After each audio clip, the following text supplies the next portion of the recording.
नक्कीच त्यांच्या कामामध्ये आम्ही अनेक वर्षापासून बघतोय त्यांच्या कामाचा अभ्यास त्यांचा इतकं जोरदार आहे. तर त्यांचं कौतुक सगळ्यांनी करायलाच पाहिजे. विरोधी पक्ष जरी असेल तरी शेवटी सगळ्यांचे एकमेकाचे संबंध असतात आणि त्याच्यामुळे मला वाटतं त्यांनी कौतुक केलं असेल. असंच कौतुक त्यांनी अजून पुढे 5 वर्ष जे आहेत ते करत राहावं अशी आमची सगळ्यांची अपेक्षा आहे. कृषीमंत्री माणिकराव कोकाटे यांनी पुन्हा वादग्रस्त वक्तव्य केलेलं आहे. ते म्हणत आहेत की शेतकरी नाही तर सरकारच भिकारी आहे.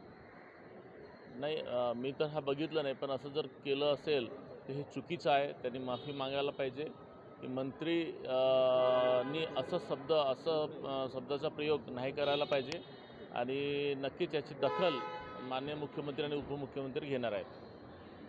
नगर विकासच्या कामांना आता मुख्यमंत्र्यांची परमिशन आवश्यक लागणार आहे. याकडे तुम्ही कसं पाहता? कारण नगर विकास आता तुमच्याकडे आहे, तुमच्याकडे आहे. आता मुख्यमंत्र्यांची आता नुकताच निर्णय आला. नाही, त्यांचा कोऑर्डिनेशन खूप चांगला आहे मुख्यमंत्री साहेबांचा आणि उपमुख्यमंत्री साहेबांचा.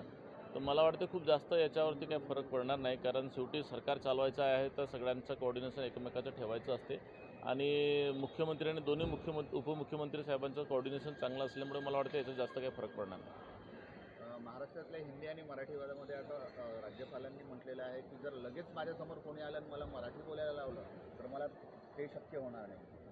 नाही, महाराष्ट्राचे राज्यपाल हे प्रथम पद असतो आणि महाराष्ट्राचे मराठीचा सन्मान त्यांनी करायलाच पाहिजे आणि मी बघितलेलं आहे की सगळेच ज्यांना मराठी येत नाही ते पण महाराष्ट्रात येऊन मराठी शिकतात.